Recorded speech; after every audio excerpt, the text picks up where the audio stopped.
নমস্কাৰ N studies pay চেনেলটোলৈ স্বাগতম জনাইছোঁ। আজি আমি এইটো ভিডিঅ'ত ক্লাছ 10 ইলেক্টিভ ছাবজেক্ট হিন্দীৰ 4 নম্বৰ অধ্যায় ভলাৰাম কা জীৱ আলোচনা কৰিম। ইয়াতে কিতাপত দিয়া যিমানখিনি কোৱেশ্চন আছে গোটেইখিনিয়ে আলোচনা কৰিম আৰু লগতে এডিশ্যনেল কিছুমান ইম্পৰ্টেণ্ট কোৱেশ্চন দিম যিবিলাক তোমালোকৰ আগৰ বছৰত আহি গৈছে। তেতিয়াহ'লে তোমালোকে আইডিয়া পাবা যে কেনেধৰণৰ প্ৰশ্ন তোমালোকৰ এক্সামত আহে বা কেনেকুৱা ধৰণৰ প্ৰশ্ন তোমালোকে পঢ়িব লাগিব আৰু লগতে ইম্পৰ্টেণ্টখিনি মই কৈ যাম, সেইকাৰণে ভিডিঅ'টো শেষলৈকে চাই যাবা। এই চেপ্টাৰটো পঢ়াৰ আগতে তোমালোকে হৰিশংকৰ পৰসাইৰ বিষয়ে জানিব লাগিব। তেখেতৰ এইবিলাক কামবিলাক হাসতে হে ৰোতে হে, তট কি খোজ, ৰাণী নাগফনী কি কাহানী, এইবিলাক তোমালোকে জানিব লাগিব আৰু ক'ত জন্ম হৈছিল, তেখেতে কি পঢ়া শুনা কৰিছিল এইবিলাক জানিব লাগিব। তোমালোকে ভালকে পঢ়ি ল'বা হৰিশংকৰ পৰসাইৰ বিষয়ে, কেতিয়া জন্ম হৈছিল, কেতিয়া মৃত্যু হৈছিল, বহুত ইম্পৰ্টেণ্ট হয়। নম্বৰত কি কৈছে, সহি বিকল্প কা চয়ন কৰো, মানে শুদ্ধ উত্তৰটো বাছি উলিয়াব দিছে। ভলাৰাম কে জীৱ নে কিতনে দিন পহলে দেহ ত্যাগী থी, 5 दिन पहले। नारद भोलाराम का घर पहचान गए, कैसे पहचान गए मतलब माँ बेटी के सम्मिलित क्रंदन सुनकर, माक আৰু ছোৱালীৰ একেলগে কান্দন শুনি। তাৰপিছত धर्मराज के अनुसार नर्क में इमारती बनाकर रहने वालों में कौन शामिल है। नर्क में इमारत মানে নৰকত বিল্ডিং বনাই কোনে থাকে, এইবিলাকত কোন মানে শামিল হয়। अपर्युक्त सभी, ठेकेदार, इंजीनियर, ओवरसियर, मतलब अपर्युक्त सभी मतलब ये तीनों लोग नर्क में इमारत बनाने वाले, मतलब ये लोग पापी है, ऐसा समझाया है हमें। उसके बाद बड़े साहब ने नारद को भलाराम के दरखास्तों पर वजन रहने की सलाह दी। यह वजन का अर्थ क्या है। यह वजन का अर्थ है रिश्वत माने घूस। पूर्ण वाक्य में उत्तर दो, माने এটা সম্পূৰ্ণ বাক্যত उत्तर দিব কৈছে। भलाराम का घर किस शहर में था। भलाराम का घर जबलपुर शहर में था। भलाराम को सेवानिवृत्त हुए कितने वर्ष हुए थे। भलाराम को सेवानिवृत्त हुए 5 वर्ष हुए थे। भलाराम की पत्नी ने भलाराम को किस बीमारी का शिकार बताया। भलाराम की पत्नी ने भलाराम को गरीबी की बीमारी का शिकार बताया। भलाराम ने मकान मालिक को कितने साल से किराया दिया था। भलाराम ने मकान मालिक को 1 साल से किराया दिया था, 1 साल। संक्षिप्त में उत्तर दो, माने अलग डांगर के लिखिब दिसे। पर ऐसा कभी नहीं हुआ था, यह किस घटना का संकेत मिलता है। पर ऐसा कभी, ए लाइन टू माने कुंटू घटनार लगत मिले। जब भी मनुष्य की अंतिम घड़ी आती है, मतलब लास्ट मिनट जब होता है मरने से पहले, तो धर्मराज अपने यमदूत को उसका प्राण लेने भेजते हैं। तो धर्मराज अपने यमदूत को उस इंसान का प्राण लेने के लिए भेजते हैं ताकि धर्मराज के दरबार में उसके कर्म के अनुसार स्वर्ग या नर्क में उसे भेजा जा सके। ताकि धर्मराज के दरबार होता है, उधर क्या करते हैं, उसका कर्म का हिसाब करते हैं कि इसने अच्छा कर्म किया है या बुरा, ताकि हम उसे उस हिसाब से स्वर्ग या नर्क में भेज दे। भलाराम के जीव ने 5 दिन पहले ही देह त्याग दी थी। भलाराम के जीव ने कितना दिन पहले देह त्याग दी थी, 5 दिन। पर यमदूत अभी तक भलाराम को लेकर दरबार में हाजिर नहीं हुआ था। यमदूत अभी भी भलाराम को लेकर हाजिर नहीं हुआ था, ऐसा घटना कभी नहीं हुआ, यही बोला है। ऐसा कभी नहीं हुआ था, यह इसी घटना का संकेत मिलता है। मतलब जब एक इंसान मतलब शरीर देह छोड़ देता है, उसी टाइम यमदूत उसे लेके धर्मराज के वहाँ पहुँच जाते हैं। लेकिन इसमें क्या हुआ, 5 दिन हो गया, अभी तक भलाराम को लेके पहुँच नहीं पाया यमदूत ने भलाराम के जीव के लापता होने के बारे में क्या बताया।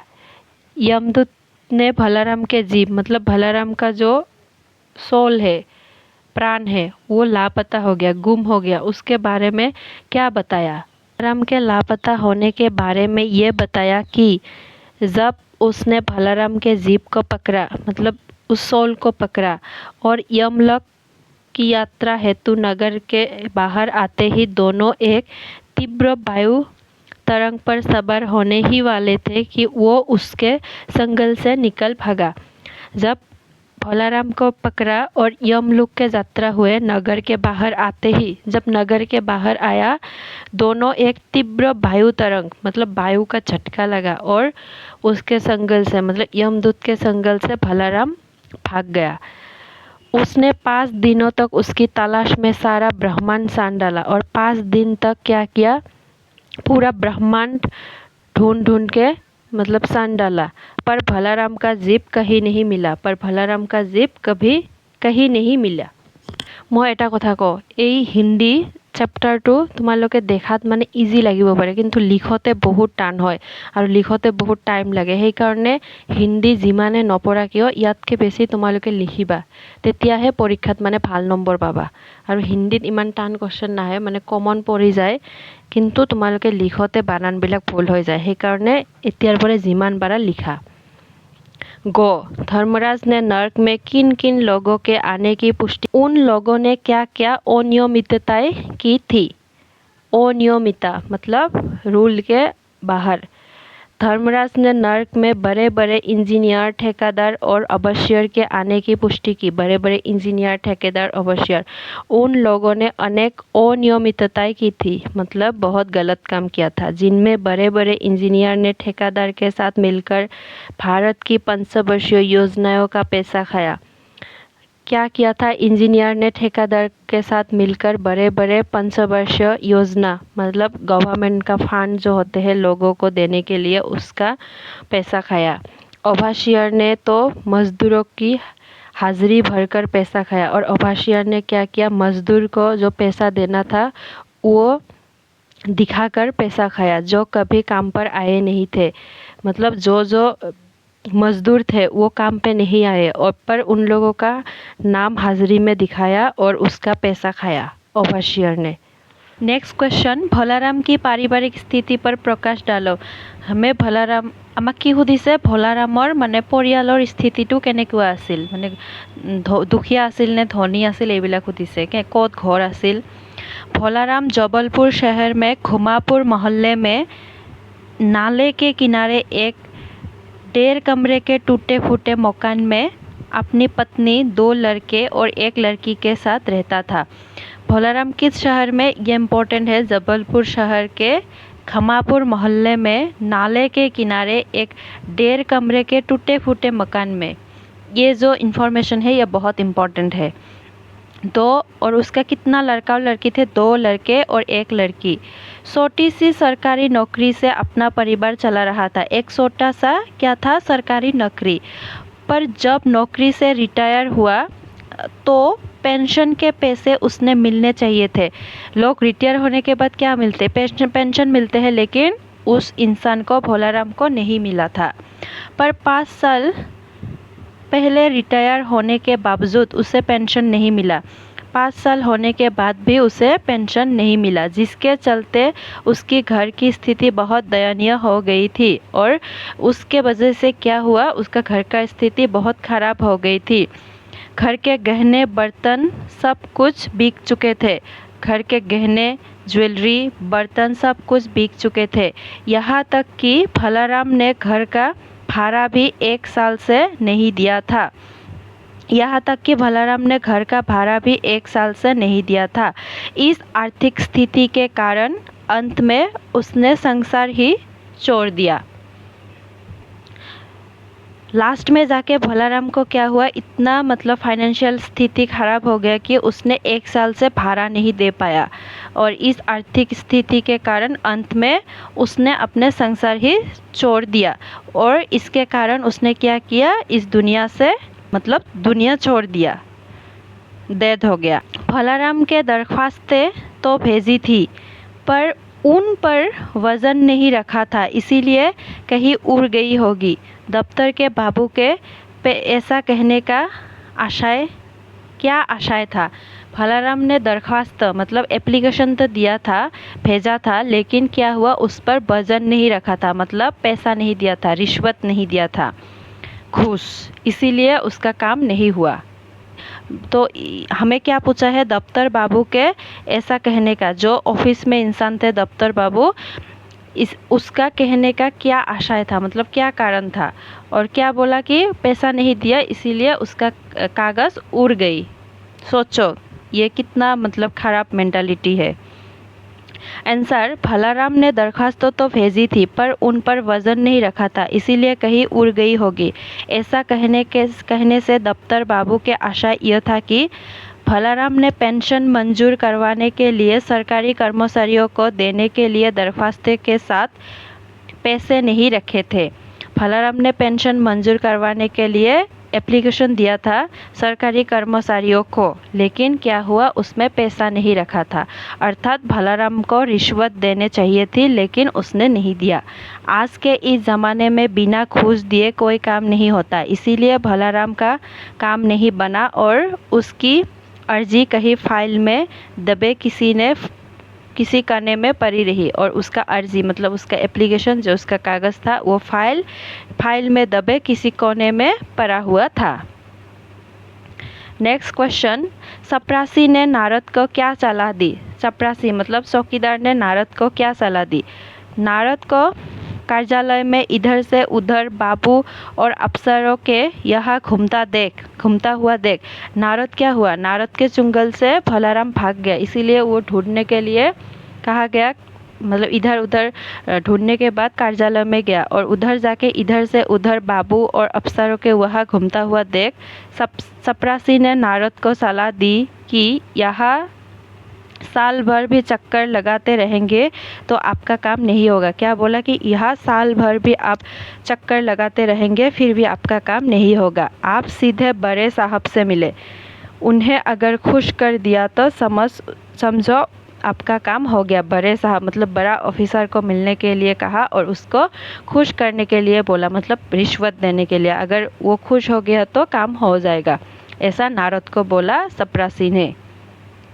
उसके बाद तुम लोग ये चैप्टर को अच्छे से पढ़ना, उसके बाद ही ये सब क्वेश्चन का आंसर करना, नहीं तो कुछ समझ में नहीं आएगा। तुम लोगों को ये पढ़ने के बाद सब कुछ आराम से समझ आना चाहिए, तभी तुम्हारे एग्ज़ाम के लिए आसानी होगा। बड़े साहब ने नारद को भलाराम के पेंशन केस के बारे में क्या बताया? नारद को बड़े साहब ने भलाराम के पेंशन केस के बारे में क्या बताया जब नारद बड़े साहब से मिला? बड़े साहब ने भलाराम के पेंशन केस के बारे में नारद को बताया कि उनका कार्यालय भी एक मंदिर की तरह है। उसका कार्यालय क्या है? मंदिर की तरह, मतलब ऑफिस भी एक मंदिर की तरह है। यहाँ भी दान पुण्य करना पड़ता है, मतलब ऑफिस में भी जैसे भगवान को कुछ दान करते हैं लोग अपना मर्जी से, ऐसा बोला है कि ऑफिस में भी दान पुण्य करना पड़ता है। भलाराम ने पेंशन पाने के लिए अर्जी के ऊपर वजन नहीं रखा था, मतलब रिश्वत नहीं रखा था, यानी अफसरों को रिश्वत नहीं दी, इसीलिए उसकी अर्जी आज तक फाइल में दबी पड़ी है। पेंशन का केस कोई दफ्तरों से होकर जाता है और उनमें तुरंत काम करने के लिए अफसरों को रिश्वत देनी पड़ती है। पेंशन का केस कोई दफ्तरों से होकर जाता है, मतलब बहुत सारा ऑफिसों में होकर घूमता है और उनमें तुरंत जल्दी काम होने के लिए रिश्वत देनी पड़ती है। लेकिन भलाराम ने यही नहीं किया, जिसके कारण उसका काम आज तक रुका हुआ है।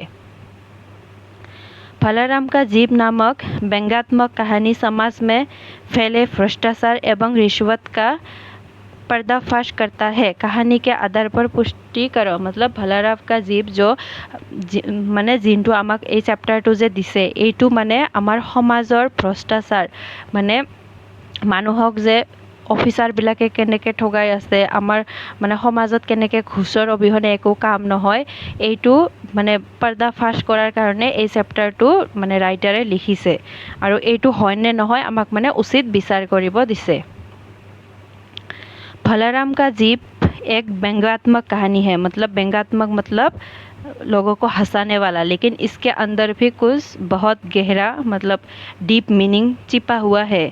लेखक हरिशंकर परसाई ने इस कहानी के माध्यम से भ्रष्टाचार और रिश्वतखोरी का पर्दाफाश व्यंग्यात्मक तरीके से किया है। एटू की होबो किया है नहीं किया है, मतलब हरिशंकर परसाई ने क्या किया, लोगों को हंसाने का तरीके से, मतलब रियल एक प्रॉब्लम को दिखाया है। इस कहानी में भलाराम एक सरकारी कर्मचारी होता है जो 5 साल से अपनी पेंशन की अर्जी पास कराने के लिए दफ्तरों में चक्कर काटता फिरता है, पर उसका काम नहीं होता। आखिर इन सबसे हार कर वो मृत्यु का रास्ता अपनाता है, मतलब सुसाइड कर लेता है। लेखक ने भलाराम की मौत के बाद उसका जीप यमलोक ना जाकर पेंशन की अर्जी में अटकने की बात को लेकर ये दर्शाने की कोशिश की है कि आज समाज में भ्रष्टाचार एवं रिश्वतखोरों की जड़ें गहरी होती जा रही है। আমাক এইটোৱে বুজাব খুজিছে যে আজিকালি মানে সমাজত মানে ৰিশ্বত ঘুষ খোৱা মানুহবিলাকৰ সংখ্যা বেছি বাঢ়ি আছে, মানে গেহৰি হৈ আছে, বহুত ডিপ হৈ আছে, বেছি হৈ আছে। আৰু ভলাৰামে ছুইচাইড কৰিছে আৰু ছুইচাইড কৰাৰ পিছতো মানে নৰক বা স্বৰ্গত যাব বিচৰা নাই। এই পেঞ্চনটোৱে মানে লাগে, এইটোৰ কাৰণে আকৌ মানে ক'ত গৈছে, অফিসত। आज भलाराम जैसे कोई गरीब, मतलब मरने के बाद भी इतना मतलब दुख है कि मरने के बाद भी इस इंसान को शांति नहीं है। भलाराम जैसे कोई गरीबी व्यक्ति जो रिश्वत से अनजान होते हैं, और भलाराम को क्या पता ही नहीं था कि रिश्वत देना भी होते हैं या रिश्वत देने में असमर्थ होते हैं, क्योंकि पैसा ही नहीं है तो रिश्वत कहाँ से देगा। उनका काम सरकारी दफ्तरों में कहीं ना कहीं इसी प्रकार लटका रह जाता है। मतलब जिस व्यक्ति के पास पैसा नहीं होता है रिश्वत देने के लिए, और जो जानता ही नहीं है कि रिश्वत देना भी पड़ता है, उन लोगों का काम कहीं पे मतलब पड़ा हुआ रहते हैं। बड़े अफसर जो वजन रखने की बात कहते हैं, इससे यह साबित होता है कि आज समाज को रिश्वतखोरों ने पूरी तरह जकड़ लिया है। मतलब जो बड़ा ऑफिसर है उसने जो वजन रखने की बात कहती है, उससे ये समझ में आता है कि आजकल समाज में रिश्वतखोरों ने मतलब अपना पूरी तरफ से पकड़ लिया है, मतलब इससे निकलना मुश्किल है। आशाएं स्पष्ट करो, मतलब हमें एटू लाइन दिया आछे, এই लाइनटू माने आमाक बुझाई लिखिब दिছে। को फर्स्ट क्या दिया हुआ है, दरखास्तें पेपर वेट से नहीं दबती। दरखास्तें पेपर वेट से नहीं दबती, इसका कुछ मीनिंग है, ये हमें पूछा है। पेपर वेट का काम होता है जरूरी कागजातों को हवा के झोंकों से बचाना। पेपर वेट जो हम लोग कागज़ के ऊपर कुछ वजन का सामान रख देते हैं ताकि वो उड़ ना पाए, वो उसको बोलते हैं पेपर वेट। उड़ते कागज़ों को तो पेपर वेट रोक लेता है, जो कागज़ उड़ता है उसको पेपर वेट रोक लेता है। पर यदि किसी कार्यालय में किसी काम को करवाने के लिए खाली कागजातों के साथ पैसों का वज़न नहीं देंगे तो काम नहीं बनेगा, अर्थात पैसों का वज़न रखना पड़ता ही है। ये बोला है कि कुछ कागज़ों को तो पेपर वेट रोक लेता है, लेकिन जो कागज़ हम लोग ऑफिस या कार्यालय में किसी काम करवाने के लिए जमा करते हैं, उसके साथ हम पेपर वेट देने से नहीं होगा। उसके साथ हमें क्या देना पड़ेगा, पैसा देना, पैसों की वज़न देना पड़ेगा, तभी हमारा काम होगा, नहीं तो उड़ जाएगा। तभी उन अर्जियों पर काम होगा। विडंबना ये है कि आज सरकारी दफ्तरों पर इसी तरह काम करवाने के लिए घूस देनी पड़ती है। चपरासी से लेकर बड़े अफसरों तक घूस का सिलसिला चलता आ रहा है। जो जितनी जल्दी और जितना ज़्यादा घूस दे सकता है उसका काम भी उतनी जल्दी से होगी। जो व्यक्ति जल्दी से मतलब घूस दे सकता है उसका काम भी जल्दी होगा।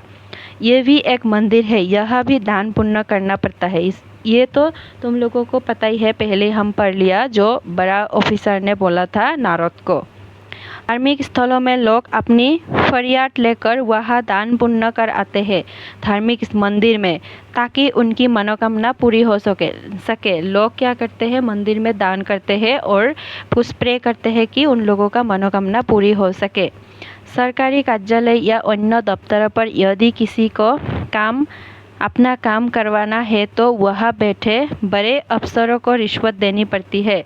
और सेम कुछ काम ऑफिस से करवाना हो तो बड़े अफसरों को वहाँ बैठे मतलब ऑफिसरों को रिश्वत देना पड़ता है। यानी कहा जाए तो मंदिर की तरह उन्हें भी प्रसाद चढ़ाना पड़ता है, अर्थात जो दान पुण्य करेगा उसका काम बनेगा, नहीं तो उसकी फरियाद अनसुनी कर दी जाएगी, नहीं तो उसका जो मतलब दुख है, जो काम के लिए अप्लाई किया है उसको अनसुनी कर दिया जाएगी। इसीलिए लेखक ने व्यंग के तौर पर मतलब लोगों को हंसाने के उस एम से इन भ्रष्टाचार से भरे दफ्तरों को मंदिर कहा है और उन्हें दी जाने वाली रिश्वत को दान। मतलब लेखक ने इसको तुलना करके लोगों को हंसाने के साथ साथ एक सीरियस प्रॉब्लम को दिखाया है।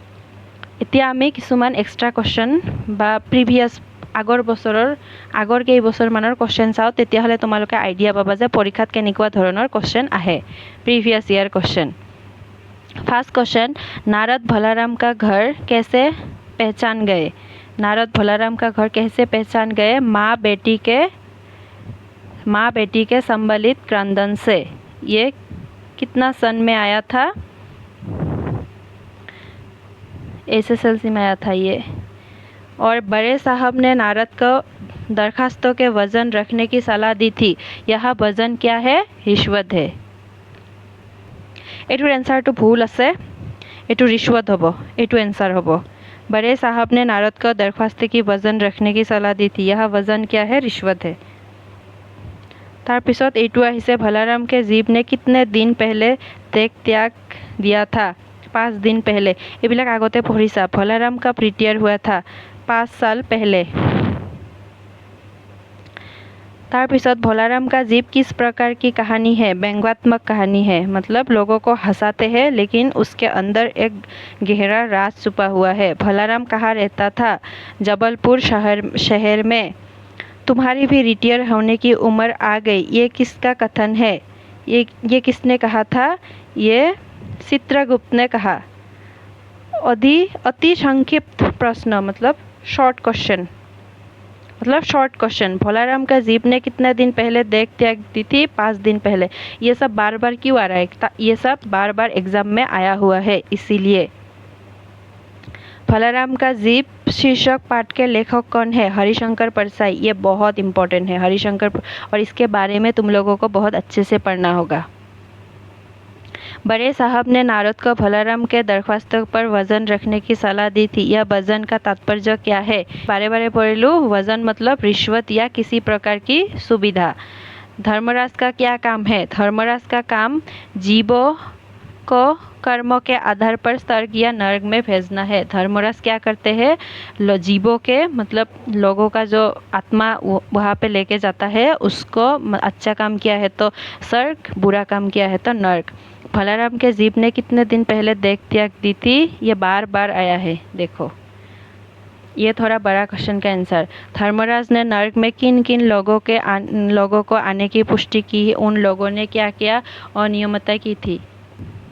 ये बहुत अच्छे से तुम लोगों ने पढ़ा है, पहले क्वेश्चन है तो मैं और नहीं बोलूँगी। बड़े साहब ने नारद को भोलाराम के पेंशन केस के बारे में क्या बताया? ये भी तुम लोगों ने पढ़ा है। क्या बताया? कि भोलाराम ने कोई वजन नहीं रखा था और ये भी एक मंदिर की तरह ही है जहाँ दान पुण्य करना पड़ता है। बड़े साहब ने नारद को बताया कि भोलाराम की पेंशन की दरख्वास्तें तो भेजी थी पर उन पर ध्यान नहीं दिया गया, इसीलिए वो कहीं उड़ गई। उन्होंने कहा कि पेंशन के मामला कोई दफ्तरों में जाता है, इसके लिए दान पुण्य करना पड़ता है। बड़े साहब ने नारद को पेंशन के वजन के संबंध क्या कहा है? तो सेम क्वेश्चन है आगरटोर निसिना। बड़े साहब ने क्या बोला था? दान पुण्य करना पड़ता है, वजन रखना पड़ता है। चपरासी ने नारद को क्या सलाह दी? ये 2016 2017 2016 ময়ো এক্সাম দিছিলোঁ। মই 2016 এক্সাম দিছিলোঁ আৰু লেটাৰ মাৰ্ক পাইছিলোঁ সকলোবিলাক ছাবজেক্টতে। সেইকাৰণে তোমালোকে মানে মই যিবিলাক ইম্পৰ্টেণ্ট দিওঁ ভালকৈ পঢ়িবা। चपरासी ने नारद को क्या सलाह दी? चपरासी ने नारद को सलाह दी थी कि उन्हें सीधे बड़े साहब से मिलना चाहिए। उसने कहा कि अगर वे बड़े साहब को खुश कर दे तो पेंशन का काम जल्दी हो जाएगा। नारद के द्वारा नारद के द्वारा भोलाराम की बीमारी के बारे में पूछे जाने पर भोलाराम की पत्नी ने क्या उत्तर दिया था? जब नारद ने भोलाराम की पत्नी को पूछा था कि उसका बीमार क्या था तो क्या बोला भोलाराम की पत्नी ने? उत्तर दिया कि गरीबी की बीमारी। से पीड़ित थे। उन्होंने बताया कि पेंशन नहीं मिलने के कारण वे परेशान थे और भूखे रहने के कारण उसके मृत्यु हो गई। मतलब खाना नहीं मिला और उसके वजह से भूखा रह गया और मृत्यु हो गई।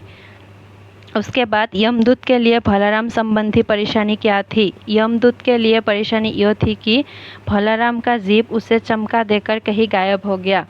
यमदूत के लिए क्या हो गया? वो भलाराम का जीव उससे चमका देकर कहीं गायब हुआ। उसने पूरे ब्रह्मांड चांद मारा लेकिन भलाराम का जीव कहीं नहीं मिला। भलाराम की जीव शीर्षक कहानी का उद्देश्य क्या है? जो समाज में भ्रष्टाचार है उसको दिखाने का एक तरीका है। इस कहानी का उद्देश्य समाज में, ये बहुत इम्पोर्टेंट है, व्याप्त भ्रष्टाचार, सरकारी तंत्र की अक्षमता और आम आदमी की कठिनाइयों को व्यंग के माध्यम से उजागर करना है। ये बताता है कि किस तरह सरकारी सिस्टम और आर्थिक हालातों के कारण आम नागरिक का जीवन प्रभावित होता है। सरकारी तंत्र की अक्षमता मतलब रिच लोगों को ज़्यादा इम्पोर्टेंस देता है और गरीब लोगों को नहीं। ये सब प्रॉब्लम को किस प्रकार हमें और जनरल हम लोग गरीब आदमियों को मतलब जो कठिनाई, जो हार्डशिप सहना पड़ता है उन लोगों के बारे में मतलब कैसे बोला है कि बैंक के माध्यम से, मतलब लोगों को हंसाने के तरीके से, मतलब थोड़ा रस भर के हमें बताया है। আজিৰ ভিডিঅ'ত এইখিনি আছিল। তোমালোকে প্লিজ মোৰ চেনেলটো ছাবস্ক্ৰাইব কৰিবা আৰু লগৰ বন্ধু বান্ধৱীসকলৰ মাজত শ্বেয়াৰ কৰি দিবা, অলপ হেল্প কৰিবা। Thank you.